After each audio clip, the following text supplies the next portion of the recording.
Hello everyone, this is EMS Platypus and we're here to talk about ECG or EKG rhythm strip. Now, what's the difference between an ECG and an EKG? There isn't one. They both stand for electrocardiogram. The only difference is in German, cardio is spelled with a K instead of a C. Otherwise, they are the exact same machine. Now, before we get started, I want you to understand some quick, simple anatomy. For example, the top of the heart are called the atria. You have two atria, a right atrium and a left atrium, and they are on top of the heart. And I think of it like the attic. Where is the attic on your house? It's on top of your house. The atria, AT, are on top of the heart. At the bottom, you have the ventricles. The ventricles, if you look at the bottom of the heart, there is a V at the bottom, and those are filled with large muscle mass which push the blood. Now, four chambers, right atria, right ventricle, push the blood to the lungs. Left atria, left ventricle, push the blood throughout the entire body. The conduction system of the heart, here is the heart, but now we're showing the electrical components of the heart. The primary pacemaker of the heart is the SA node. S stands for sino, A stands for atrial node or bundle branch, and that is located in the atrium on the right side. Okay, that is your primary pacemaker. If that doesn't work, don't worry, there's a backup system.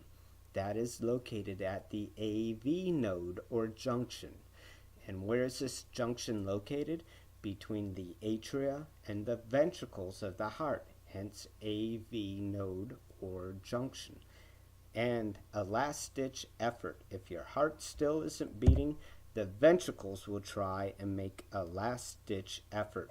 Now, if you look at the bottom of the screen, there's a lot of muscle mass right there, and they will try and beat for you if the other two do not work effectively. What should we see when we hook somebody up to an EKG? Let's start with the red, the P wave. The P wave is the pacemaker of the heart up in the SA node. The pacemaker fires, the atria squeeze the blood down a one-way valve into the ventricles. And that's where you would hear the lub of the heart. The QRS complex that's written in blue, shown in blue, is going to be the ventricles. And they are going to push the blood, the right side to the lungs, the left side to the body. And that is going to be the dub part of the heart that you're going to hear. Now let's look at the green T wave. The green T wave is resetting the heart so it can fire again. Think of it as a stack of dominoes. You knock the dominoes over, you have to reset the dominoes before you knock the next line over. Then you have a pause while you wait for the next beat to occur. Now, there are 5 questions you have to ask when you're reading an EKG, and that will tell you which of the 5 families or categories they are in. The 5 salient features or are important identifiers. Question number 1, is the pattern regular? Question number 2, is the QRS complex narrow or wide? Question number 3, is the P wave where it's supposed to be? Question number 4, does the PR interval change, get smaller, shorter, or drop? And then the last one is the rate. How fast, how many heartbeats are there in 1 minute? There are 5 possible groups or families of EKG rhythms. They are sinus, atrial, junctional, ventricular, or blocks. Let's start with sinus. You've seen it already. A sinus rhythm means that the SA node, which is a pacemaker of the heart, is firing appropriately. There is a QRS complex, it is narrow, and in front of it there is a P wave. If you look underneath you, it is a regular rhythm. You see the spikes, the QRS spikes, they are evenly spaced out. And if you look to the left, there are P waves in front of it. So you have the P wave, the QRS spike, and a T wave, pause. P wave, QRS spike, T wave, pause. The heart rate is between 60 to 100. That is a normal sinus rhythm. What if it's less than 60? Then it is a sinus bradycardia. But if you look, you can identify it's a lot slower, but you can see that QRS spike is narrow and there is a P wave to the left of it. Same thing at the sinus tachycardia. The QRS complexes are a lot closer together, but they are regular. If you look to the left, there is a P wave. If you look to the right, there is a T wave, and it repeats. Well, what if the timing goes off? That pacemaker, which is found in the SA node, is firing too fast or too often. Well, the QRS complex, that spike, is still going to be narrow. But when you get to a rate that's greater than 150, you no longer see a P and a T wave being separate. In fact, they end up standing on top of each other.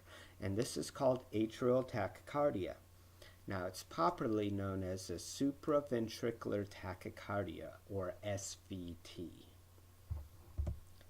Another problem you could have is you have too many P waves. You have more P waves than you have T waves. And in atrial flutter, you can see there's flutter, flutter, flutter, QRS complex. Flutter, flutter, flutter, QRS complex. And it repeats itself again and again. For atrial fibrillation, or popularly known as AFib, the P wave, the top part of the heart, the atria, are quivering. And if you look at the QRS complex, they are still narrow. The baseline, the flat line is not flat. It's wavy and chaotic. But the QRS are still narrow. That's called AFib, or atrial fibrillation. Now, if the P wave, if the SA node is not working appropriately, the backup system will kick in. Now, it's waiting for an impulse, and if an impulse does not come in over a second, it will create its own impulse. It will create a narrow QRS complex. However, since there was no P wave, the P wave will be absent, or if you do see a P wave, it's inverted or upside down. It's really close to the QRS complex. And this is called a junctional rhythm because it's happening at the AV junction. So you have a narrow QRS, but if you look to the left, there is no P wave. Or if the P wave is there, it is upside down and early. Now, in a junctional rhythm, the heart rate is going to beat at 40 to 60. It might even speed up to compensate for a normal rhythm. If it speeds up to a heart rate between 60 and 100, we call that an accelerated junctional rhythm. And once it tops the speed of 100, it is now junctional tachycardia. The ventricles are your last-ditch effort. If the ventricles don't fire, your heart is dead. It is not moving. Now, the thing with the ventricles is that it has large muscle mass, and it takes time for that impulse to spread all around the QRS complex. And, of course, there is no P wave in front of it. So, if you look here, we have a large QRS complex. That spike is no longer narrow, It's really, really wide in comparison. And you see how it goes up, down, and swoops back up. That's far wider than what we have seen before.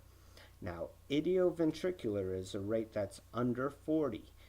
Remember, normal sinus rhythm is between 60 and 100. A junctional rhythm is between 40 and 60. And if the ventricles don't hear anything, they're going to kick in when the heart rate drops below 40. And this is an idioventricular rhythm. Well, what do we call it when it's between 40 and 100? We call it an accelerated ventricular rhythm. And what if it is greater than 100? Well, if it's greater than 100, we call it V-tach. But look at V-tach. Ventricular tachycardia, see how wide it is, but it is very regular. And let's look at its friend, ventricular fibrillation, or V-fib. Now, these two rhythms you're seeing here, that are shown here, V-tach and V-fib, are shockable rhythms. And in fact, that's the only rhythm the AED is looking for. V-tach and V-fib. If it sees that, shock will be advised. The last family are the blocks. Now, the blocks are a bad relationship between the SA node and the ventricles. There's a mismatch along the lines. If you look at a first degree heart block, you have a P wave, but it's way far away from the QRS complex. It's a bad relationship. When you look at pictures, you see the boy and the girl, but they're not holding hands. They're not close to each other. They're standing far apart. That is a first degree block. The SA node is farther away from the QRS than what it's supposed to be. A second degree type 2, we call it a normal. Then it goes farther, and then it disappears. So it looks normal, then it gets farther apart, and disappears. And then it repeats the cycle over and over again. A second degree type 2, you do not have a QRS complex with every P wave. Sometimes the QRS shows up, sometimes it doesn't. And then the last one is a third degree, and this is a complete divorce between the SA node and the ventricles. The SA node are firing when they're supposed to. The pacemaker is firing at a rate of 60 to 100. The ventricles are living in their own world, and they are firing at a rate that's less than 40, and they are not coordinated together.